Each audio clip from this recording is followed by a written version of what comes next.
record button right now.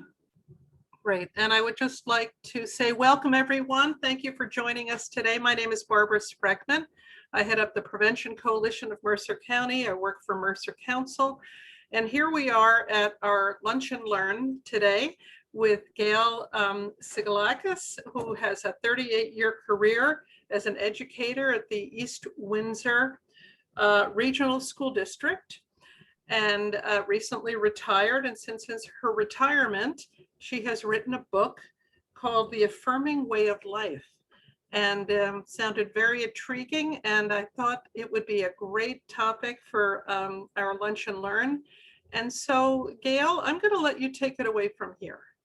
Okay, wonderful. Thank you, Barbara.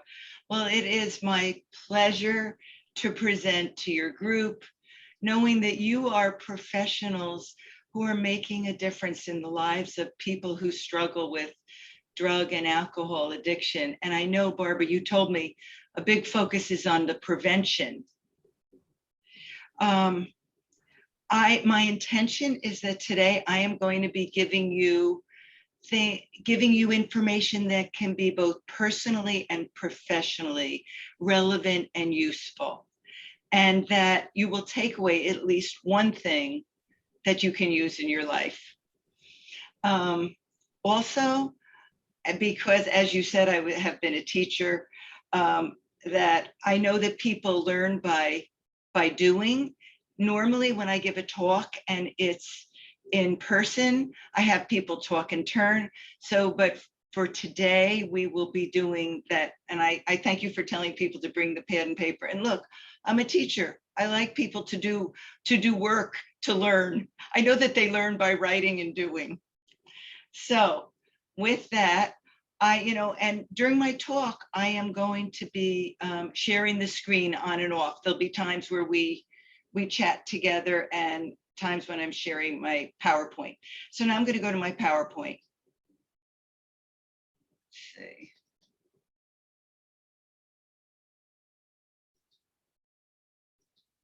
Okay. So I'm going to start with my book. So my book is called The Affirming Way of Life. And it was my desire to write a book. Barbara and I talked about this at the beginning. I always wanted to write a book, not necessarily as a career, but because personal growth books had made such a difference in my life. I wanted to be one of those people that could do the same for others. I had an epiphany when I turned 50, and the topic for my book came to me finally. What happened was I was reflecting on my life and thinking what was my most outstanding quality, and being a little hard on myself. It was hard to find until I said, wait a minute, I'm an outstanding affirmer. I always look for the good in others and I tell them. And I learned that from my mother, who until that point I thought had only given me trouble because my mother was bipolar, and her living with her had been challenging, but she always had kind and good words for myself and my sister. So it took me 10 years, from 50 to 60, to start writing my book. Each summer I would try, and I had no idea how to write a book. When I was 60, my son said, Mom, call, I don't know if you know this woman, Carol Kivler. She was the mother of our hairdresser, and she was an author, and she was on the front cover of the Times, the Trenton Times. She agreed to be my writing coach. After I retired in 2015, I joined the Hamilton Writers Group, and really it was through all the excellent feedback, positive and negative, that I published my book in 2019. And now it is my mission to spread the message of my book, to really, because I feel that it's what people need, that there's such a need for what my book is about. So the subtitle of my book says it all. See the good, speak the good, spread the good. When we have eyes to see what's positive and good in the people in our life, and then we are generous enough to let them know the good things we feel about them and notice about them, we can spread the good to our relationships and actually, I'm using my little cursor here, out into the world. And don't we know that our world needs so much good now more than ever? So here's my plan for today. I'm going to begin by sharing research from the field of positive psychology that substantiates the affirming way of life. Then I'm going to talk about some strategies for bringing this positive mindset and positive way of communicating to ourselves, starting with ourselves and branching out to all the people we have relationships with.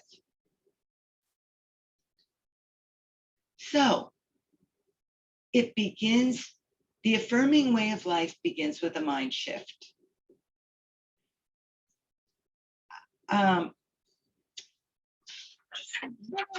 Getting my thoughts back there.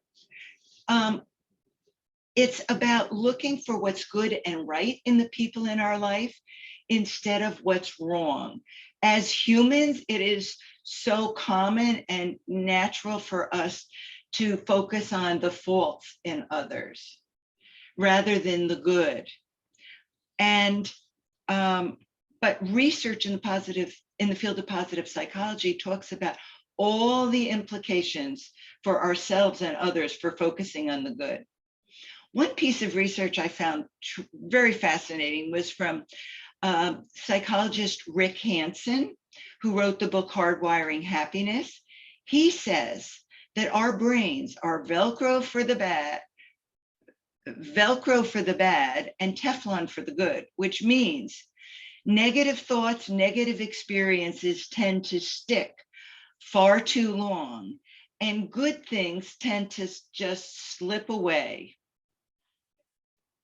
But the good news is that our brains have this characteristic of neuroplasticity, which means that by deliberately cultivating positive states of mind, over time, we can create permanent positive changes in our brain. Who doesn't want that? And here's what Rick Hanson says, the way we do it. He calls it installing, and I just love that. He says, when we have a positive experience, a positive feeling, someone says something positive to us, if we hold on to it by savoring it for 5 to 10 seconds, we actually install it in our brain and develop our brain to have a more positive bias. So here's what installing looks like. I'm going to show you some ways that I install positivity in my brain. Here's the first one. This is my husband, Gus, and myself. My husband is from Greece. This is us hiking in his village, his mountain village in Greece. That is when my husband is active, usually when we're on vacation. Normally, he's a non-exerciser. So recently, I said, Gus, my husband was working out with my son, and then my son dropped out. And so I said, honey, would you like me to walk with you 3 times a week in the morning? He said, okay. And the way I install the positiveness is I say, yes, Gail, I am proud of you. You're getting Gus to exercise. And when I'm walking with him, I savor it. This is a picture of my son, Theo, and his fiance, Sarah. They are engaged to be married in September. I couldn't be happier. This was really the first girl that really was a significant other for my son. So recently we went to a wedding of 2 of Theo's best friends, and Theo was a groomsman. Sarah was sitting next to us in the church, and she said, Theo is by far the handsomest of all those groomsmen. I'm looking and thinking, they're all adorable. But the fact that she said it, I thought was so adorable. I just was like savoring it and laughing with joy inside. And then the next day I called my sister, I called my best friend, and I repeated the story. And that's how I installed it. During the coronavirus, one of the things that we still had was we could walk outside and enjoy nature. it was still available to us, mask and all. And so when I walk, and of course, I've always been a walker outside. I love nature, but when particularly during the coronavirus, I would like savor every beautiful bit of nature. And by doing so, I was bringing the joy of nature into my brain. And my last thing to share is my gratitude practice. I have been practicing gratitude for at least 15 years now, and I give it the biggest credit for changing my brain. Each night when I go to bed, when I lay my head on the pillow, I go through my day and I think of as many things as I can that I'm grateful for. All kinds of things. My hot shower in the morning, a delightful breakfast, a conversation with a friend, doing something for someone else, savoring the gratitude. Sean Aker, really interesting. He's a happiness guru. He's got a great TED Talk. He says gratitude is his number one way for us to create more happiness in our life. So now what I'm going to do is I'm going to stop sharing. And I'm going to ask you, and Amy, I don't know, Amy, if you can unmute yourself. Yes. And Mark, but I'm going to ask you to jot on a piece of paper. What are 3 kinds of positive moments that you could savor in your life and install in your brain?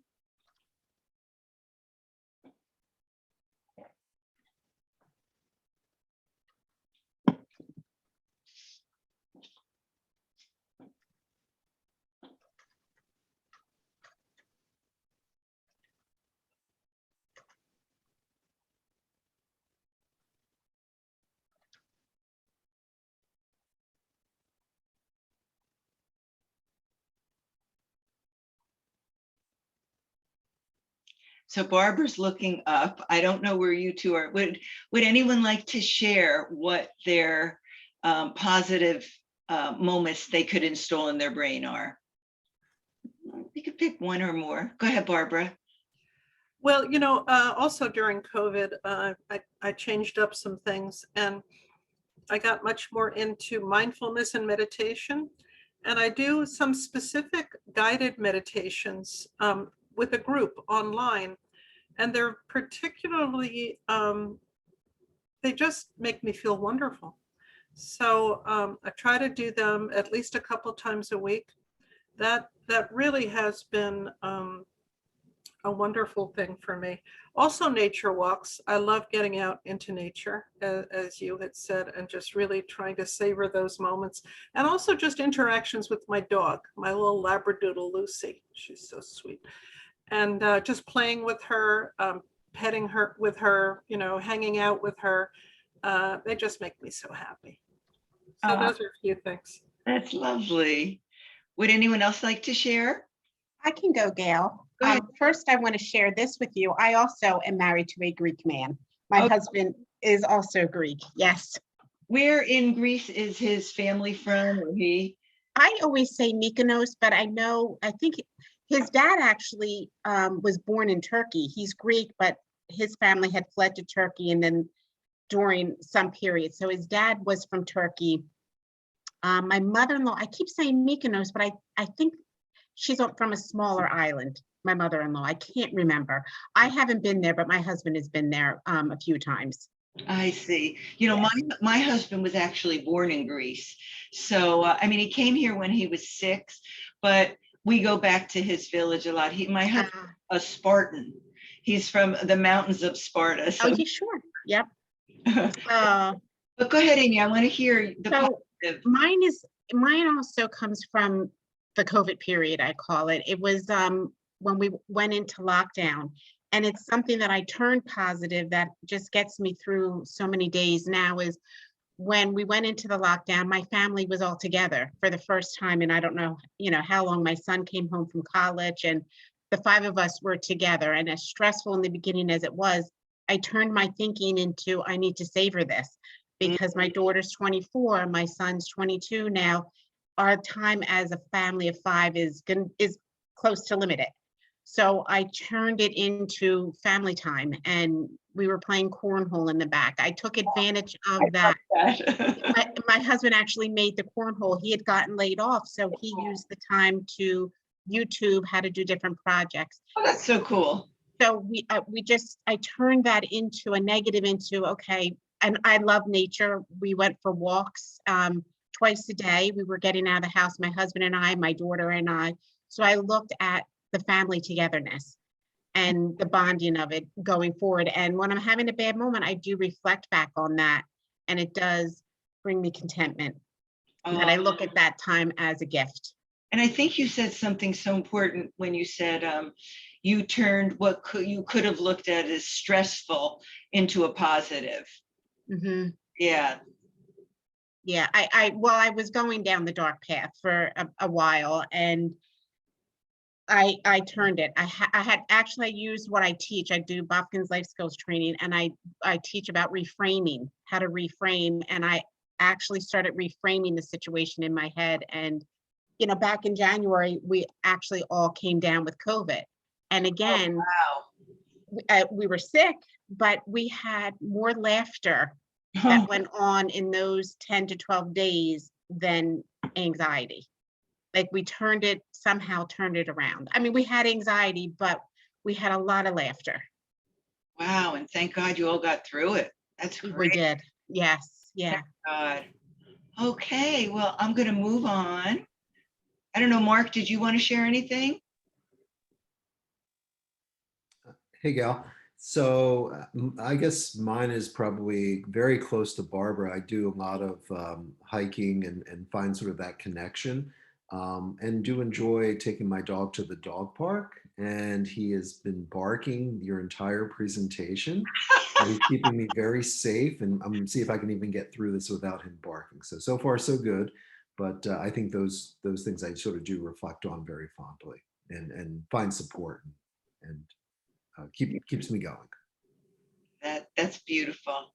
Okay, I'm going to share my screen again.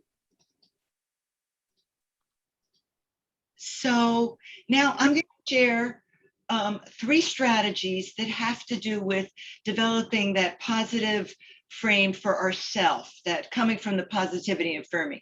So I consider our relationship with ourself the bedrock of our relationships with others. If we talk negatively to ourselves, we're going to be more negatively oriented. We're going to look for more of the negativity with others. And just the corollary is if we talk positively to ourselves, we're going to be talking more positively towards others. Another piece of research that was really important to me when I was writing my book was that of John Gottman. He is out of the University of Washington, and he has the Gottman Institute for 40 years. He's been researching marital relationships, and he finds that relationships dip into the danger zone if the ratio of positives to negatives dips below 5-to-1. And I find that that is equally true for relationships with anyone in our life. So, but being human, we all, wait a minute. I'm sorry, yep. we have, this is, I find fascinating. We have about 60,000 thoughts a day.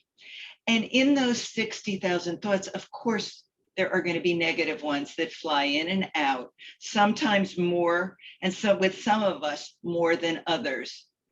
Did we let Lisa? Barbara, did we let Lisa in?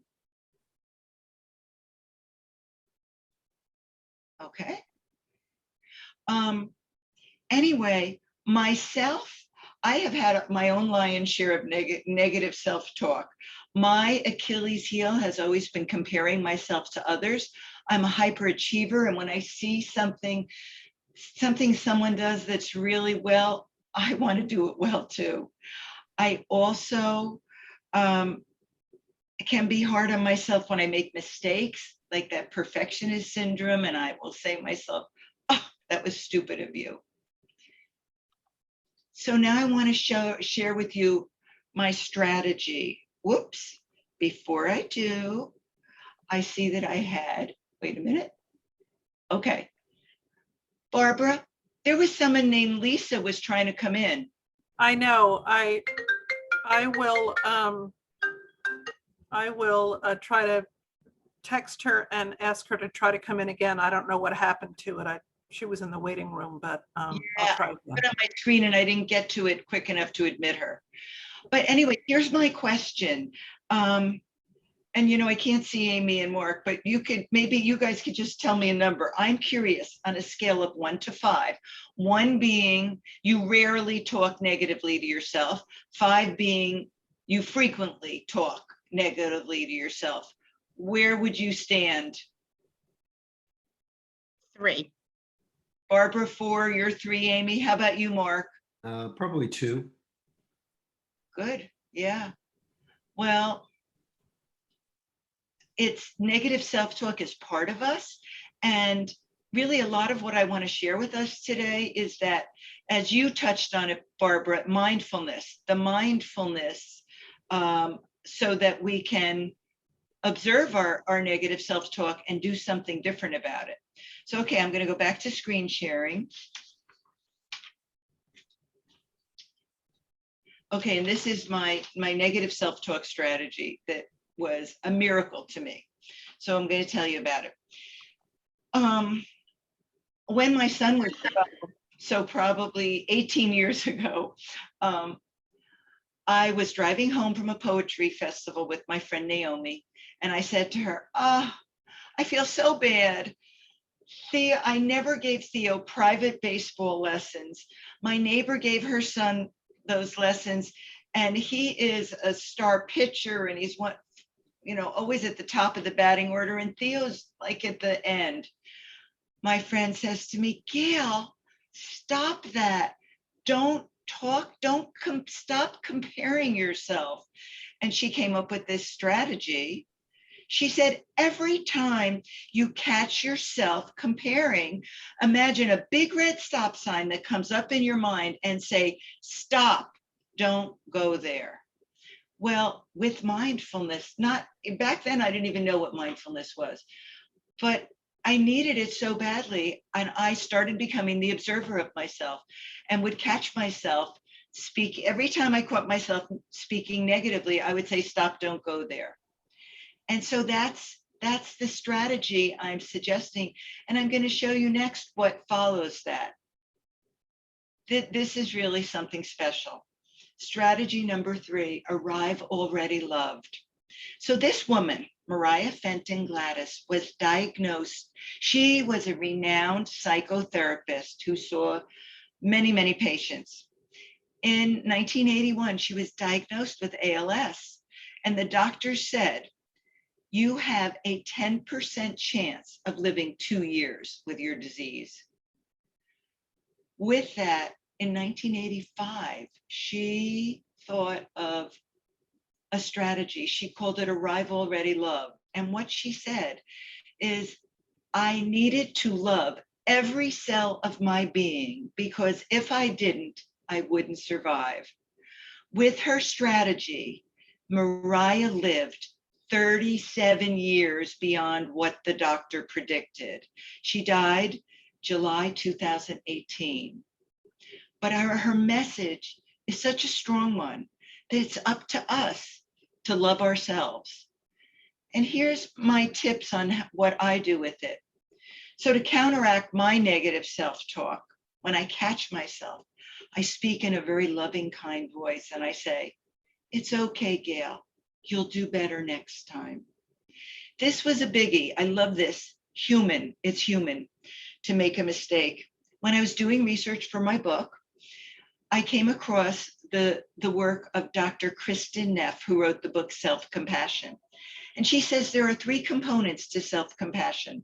Number 1, mindfulness, catching yourself in the way you speak to yourself.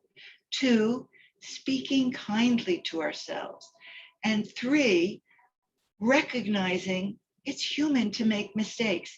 That was such a biggie to me, because I think up until I read that, I felt like I was different than other people. I made more mistakes than them. And I think many people must feel that way. Now, when I say it, I just say, okay, Gail, you made a mistake. You're human. Here's my last strategy. I call it, I'm proud of you. And this is my self-affirmation.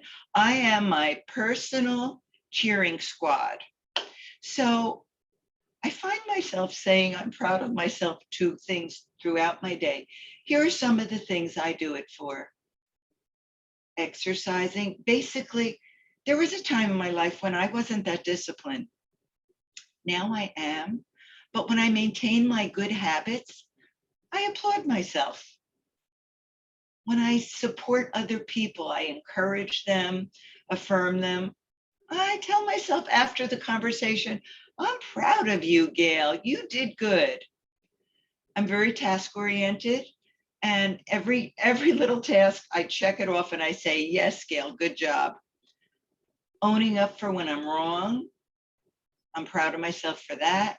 Affirming others, eating healthy, doing something that I've avoided. That's a biggie for me. And being kind.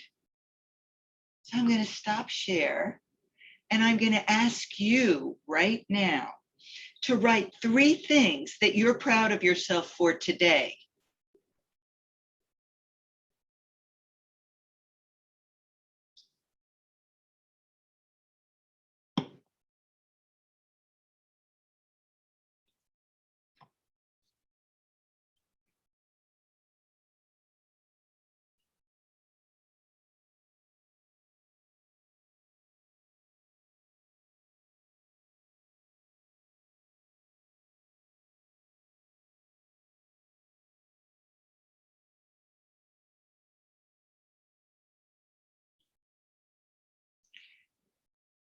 It doesn't have to be anything big. Things that are important to you that you have done today. And if today, it doesn't have to be just today. It could be this week or last week.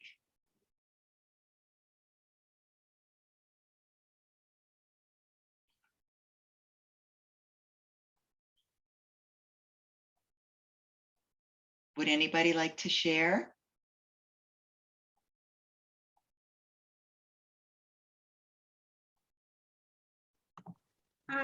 I can share this. I guess I'm proud of myself. My next door neighbor has 4 little ones, and the parents went away for the weekend, and the baby had gotten sick, and the grandparents were babysitting, and the grandmother called me, Gigi, to see if I could run over while they took the baby to the doctors, if it would be it was early Saturday morning. And without hesitation, I just got up, got dressed, and ran next door to help them out so they wouldn't have to bring the other 3 kids. And I tend to do that, especially with my next door neighbors. When they need help, I go back to when I was a young mom and I was raising 3 kids. And there were times when I needed someone to help and I had no one to call. I want to be that person to help somebody else in a time of need. And I felt good when she came home and the baby was fine. And we didn't tell the mom that she was taking the baby to the doctor, because we didn't want Megan to be worried and concerned until after she came home and the baby just had a head cold. We then said we can let Megan know. Oh, that's beautiful. That And is. I didn't realize that until this moment when you made me think about it, that something simple like that, made a difference for somebody. Yes. And by this brings back to the installing, how you change your brain, that by acknowledging yourself for all the little good things you do in your day, you are installing the good. You're changing your brain. I didn't think it like that. Wow. I'm glad to open your mind to that. You really, this has been great. Yeah. Would anyone else like to share? I think I put down perseverance and learning new technology. Oh, I'm really, I'm afraid of new technology. I feel like a dinosaur, and but I persevere with it. And even if I don't get it, I'm proud of myself for persevering. That's right. I keep trying and trying, but some of it I get, and some of it's just a little beyond me. So it's my brain doesn't work that way. Barbara, I find I'm like you, that the technology, like when I was writing my book, I couldn't get over, because when I taught, I never had time to be good with technology. So I would freeze up and get anxious. But when I was writing my book and I was retired, I had the time. And my point is, by affirming myself for persevering, or you affirming yourself, I find that it gives me more confidence even for the next thing I'm going to do technologically. Mm-hmm. Mm-hmm. Mark, how about you? So I was just thinking this, like more recently, is actually having a plan and sticking to it. So it's sort of a to-do list, things that need to get accomplished that are supporting life and work balance. And so it's, it's something that just being able to achieve feels good. Beautiful, beautiful. Okay, I'm going to move on. I'm going to share, because now we're going to move into affirming. Whoops, I double clicked too fast. Now we're going to move into affirming with relationships. So I want you to picture that the people you have relationships are like a garden.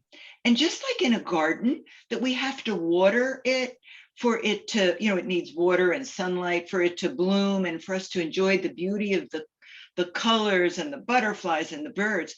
Our relationships are the same way. When we think about what we admire and appreciate about the people in our life, and we're generous enough to tell them the good feelings we have about them, we make our relationship with them bloom. It makes us feel closer. It makes them feel better about themselves and better about being with us.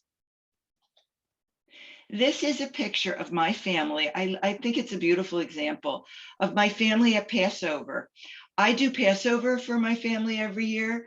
And of course, COVID, we did it over Zoom, but this was the year before. And my message here is that everyone in our life needs our affirming words. That includes our siblings, our children, our spouse, our friends, our extended relatives. That includes the post person, the cashier when you're checking out at the grocery store. When we affirm them, when we look for what's good and we tell them, we become a force for good in the world. And we let them know that they're valued, that they have worth.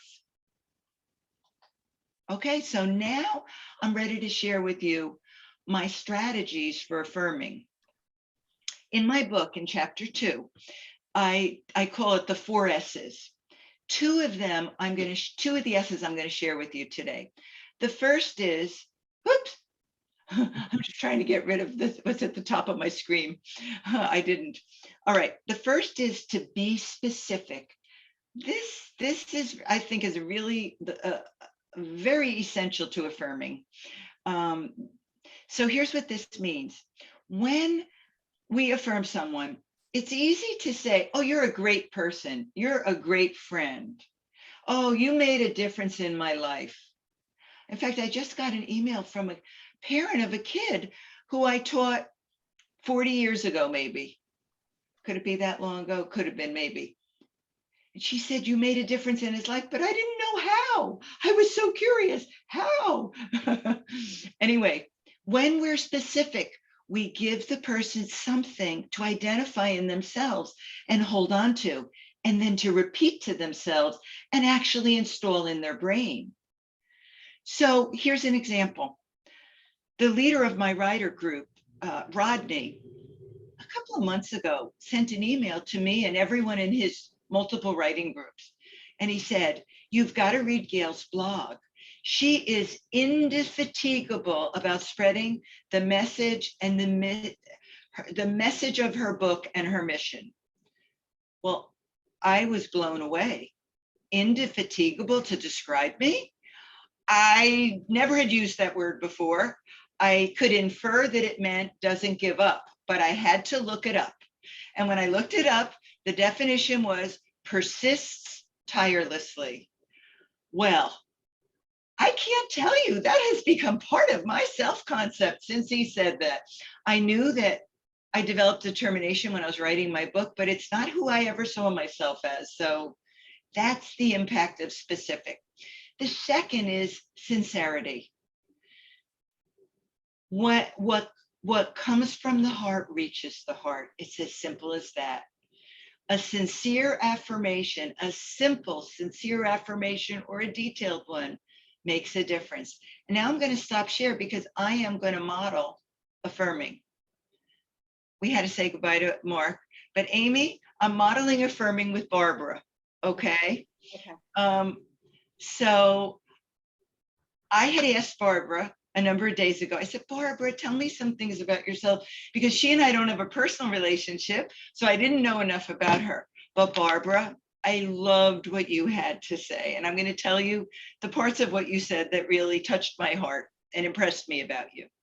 So you said that you care so much about the young people of Mercer County. You're passionate about preventing them from developing drug and alcohol addiction, going down a bad path. You know, you really care about the future and the well-being of kids. And I thought, wow, because that's not an area I've ever, you know, I worked with healthy kids that could have challenges, but I found that, wow, so important. The other piece, I asked you, what was your greatest accomplishment? And I loved when you said, being a mother, mothering your 3 wonderful children. And you said they are a gift to you and a gift to the world. And I feel the same way. I love being a mother. I feel my son is my gift and a gift to the world. So I got to know your heart, Barbara. That's what I want to say. I think you have a beautiful heart and I felt it. Thank you. Thank you very much. That affirmed something absolutely in me. I do appreciate that. Okay. You're so welcome. And see, that was very specific. Amy? I can see how specific that was instead of just a general statement. Like that really is more effective by giving a specific. Being specific. Difference. Yes. Thank you. And I want to show you one other piece to it now. So I have a chapter in my book called, well, it's called Taking Compliments In. And so the other piece is that it's difficult for all of us to take compliments in. You know, we do a number of things. We deflect it and we would say, I mean, and Barbara did a good job. She didn't deflect it. Deflecting it would be like, and I have done that for so much of my life. Oh, well, like if a mother complimented me on teaching their child, I might say, oh, but it was a partnership. It was you too. That's deflecting it. Or we reject it and we say, oh no, it was nothing what I did. But this is the technique I recommend. And Barbara did part of it. You say thank you and acknowledge it. Barbara acknowledged the affirmation. She said, thank you so much for saying that about me. And the last part is letting the other person know what you appreciate about their affirmation. I'm just going to do so Barbara, I'm just curious, what about my affirmation meant something to you? Well, just that it was specific. You obviously, listened to when I shared, some of that information about myself and my personal background and information, and that you were able to reflect that. It just made me feel appreciated, you know. So I'm so glad. Now, because my next thing, I was going to have you reflect upon a person in you girls have a choice. You can, what my next slide was that you reflect upon a person in your life that you'd like to start affirming, or you'd like to, go back today and say an affirmation to. That's one piece of it. The other piece is that you two can affirm each other. that's true. We could, Amy, couldn't we? We know each other very well. Yes, we do. And we're very similar. Would you Yeah. like to do that? You affirm each other? Sure, I can start. Okay. Okay, Amy, what I appreciate about you is that we do have some very similar interests, especially when it comes to media and TV shows and sharing things that we like on Netflix and going over episodes, and it's just a lot of fun. You're a really fun person, and I love that we like similar things, and I really appreciate that about you. Amy, take it in. Thank you, Barb, because I feel the same way about you. But I want to go back to when I first met you at my very first interview at the council. And it stays with me when I was speaking about my background, when Jocelyn had asked me about my background. And I looked over at you and you had a smile on your face, you were nodding. And when I had said I was a stay-at-home mom for many years, you acknowledged that and said, I think you mumbled it under your breath that you were too, but you had a smile that made me feel safe, if that's the right word, or understood, acknowledged. And I've always kept that with me. And as we've grown together, working together, and gotten to know each other even more and realized really we do have a lot in common and we have a lot of fun together. One of the main connection is our love for family and how we feel about family and youth and the youth. As a former teacher myself, I've always had a passion for students and youth and young, and I'm just new into the prevention area. But I've always felt a connection with you that goes a little deeper than surface. Wow, I'm taking it in. Thank you, Amy. I'm amazed that you remember all the way back to that interview, because I have a memory like a sieve. So I'm glad I did that. But I'm sure if you brought up family and children and all of that, I would have definitely seen myself connecting with you, at that moment, having just met you. So thank you for that. Oh, beautiful ladies. So what did you notice about consciously affirming like this? It's not as hard as I always thought it would be. It's easier to be specific because then you're more genuine and authentic, I think. That's so good. I love that. And I noticed too, my daughter-in-law, even with the baby, I just, for a second wanted to comment on this. When the baby's sitting and eating, he's only 10 months old, instead of saying, good boy, she says, good job, Arthur. Because, when you say good boy or good girl, it's not very specific. And it's really true. She's commenting in the right way to say, his performance or what he's doing is good, not saying you're a good boy for doing that, Yeah. The language is important. Mm-hmm.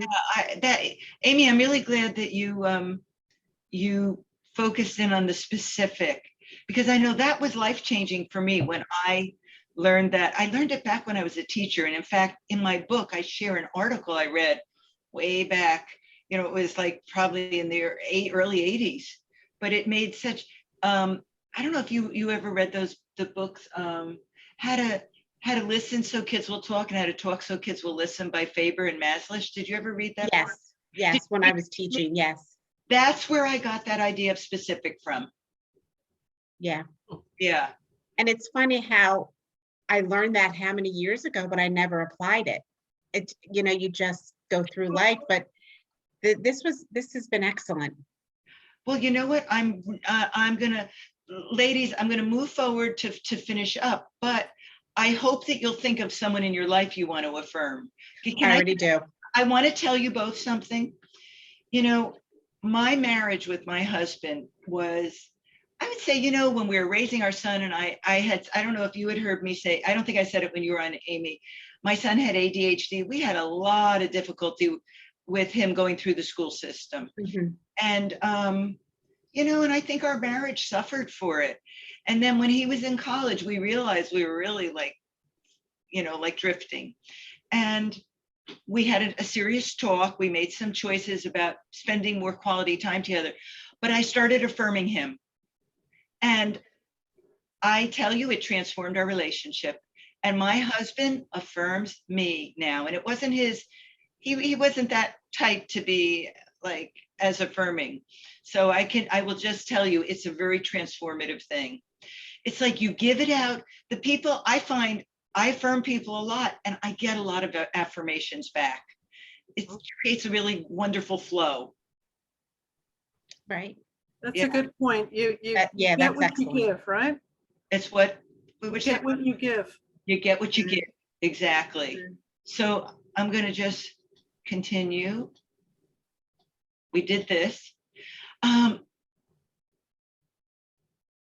So in my research, I found Maya Angelou's famous speech, "Be a rainbow in someone else's cloud." And in it, she talks about how she had a lot of clouds in her life, but she also had a lot of rainbows. And the people were the rainbows in her life. And it was the people who encouraged her. And she said, whenever I would get up on a stage to perform, give a speech, or teach a class, I would say to all my people, in her mind, she would think about the people who had encouraged her. She would say, come with me, I need you now. That's how much affirming words matter to us, encouraging words. In my book, I have actually 6 chapters on different forms of words. Recognition words, these are great for your children. They're for everybody, but your children especially need them. It's when we notice good traits in people and we let them know so they can see it too. Appreciative words. In my book, I talk about many different circumstances that we might not think of when we could appreciate people. And, an appreciative word is an extended thank you. It's not just saying thank you, as we've just done. Encouraging words, I found this very interesting. When I was thinking about this for my chapter, I thought, okay, the 2 situations people need encouragement are when they face life challenges, big and small, any kind, especially like COVID, or when they're trying to fulfill a goal or dream. That's when people need our encouragement. And our encouraging words make such a difference. So I say to you, wait a minute, I clicked a little fast, but I hope that I've opened your mind and your heart to the way you can spread good energy to your own mind through installing positive experiences and to all your relationships. And so I say to you, reach out, spread your good, do it through phone calls and texts, email, cards, or letters in the mail. And hey, the best of all is now we can be with others. Tell them in person and add a hug. So I want to ask you right now to just write one commitment that you'd like to make from today's talk. What's one thing you want to be mindful of practicing. And I thought you could do it equally with your clients as well as yourself and the people in your life.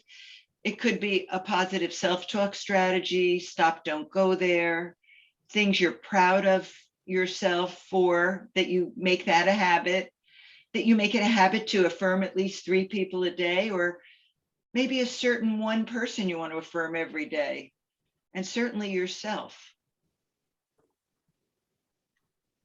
Mhm. Yeah, so if you wouldn't mind writing it, and then I'm going to ask you to share and let me know what your commitment is.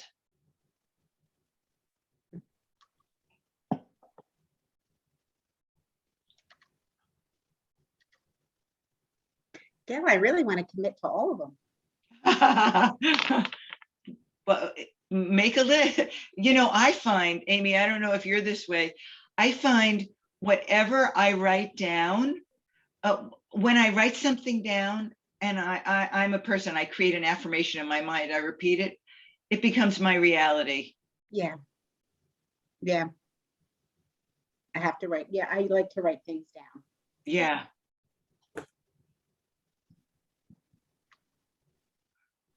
How about you? Would either of you want to share your commitment?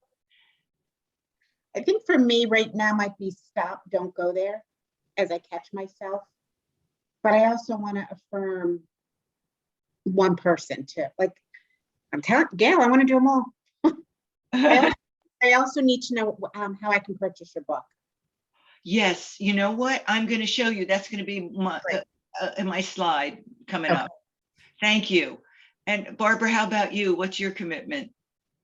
I also said I'm going to use stop, don't go there, because I do end up, speaking, badly to myself at times after things. So I'm gonna use that. Good. And then also affirming 3 people a day. I try to at least affirm one person, but I think if I could stretch myself to 3, I think that'd be great. Right. So I'm going to work on that. And the more you do it, it becomes so easy. I find, because it's so much my way of life, anytime I'm in someone's company, I look for something positive I can say about them. And then, of course, if you're with someone for a longer amount of time, something more specific can come to you. Right. Yeah. Okay. I'm going to share. Right. So I wanted to let you both know that I have a blog. And this is my website, theaffirmingway.com. You might want to check it out. And my blog, I write all about all kinds of topics related to affirming and creating more positive relationships with ourselves and others. So I think you might find it interesting. And if you like it, I'd love to have you as a subscriber. At the bottom of any page of my website is a place where you just add your name and your email. And then when an invitation comes to your email, and you just accept it. So that's one thing. The next thing is that I'm a coach now, and I'm just going to share this offer I'm making. I was telling Barbara about this, Amy. My practice during COVID, I took a course to train and be a certified life coach, and I call my practice Unleash Your Positive Possibilities. And basically, I think my expertise is in what I've talked about today: positive mindset, improving your relationships, but I help people in transitions and really overcome any blocks to realize goals. But this is my offer. If you know anyone that you think could benefit, through the month of July, I'm offering the first 3 coaching sessions for the person can choose whatever fee they want. It could be $10, $5, $20, whatever. My normal coaching fee is $100 an hour, but they can choose their rate. And you might want to check out my coaching websites, upcoach.com. Up stands for Unleash Your Positive Possibilities. And that's my email, gail@upcoach.com. I told Barbara that I have a column in this online newspaper called Tap Into, and I'm going to send it to Barbara. Barbara, you could forward it to Amy I will. Great. Okay. But it's I do it once a month. My column's called Unleash Your Positive Possibilities. And yeah, I write things that I think can support this affirming way of life. So here's how you get my book. Amazon. Available on Amazon. You just have to, if you just click in the affirming way of life. Okay. $14.99 and ebook is $7.99. And that's my email address, gail@theaffirmingway.com. I wanted to ask both of you before we hang up, you know, I'm always looking for opportunities to share my message and give talks. And do you have any other groups that you can think of that you might recommend me to? Yes, I can think of the Hamilton Rotary. Is it the Hamilton Rotary? They are always looking for speakers, and I think someone like you talking about this message, it would be so welcome there. So really any of the Rotary clubs, that's the one that I'm familiar with.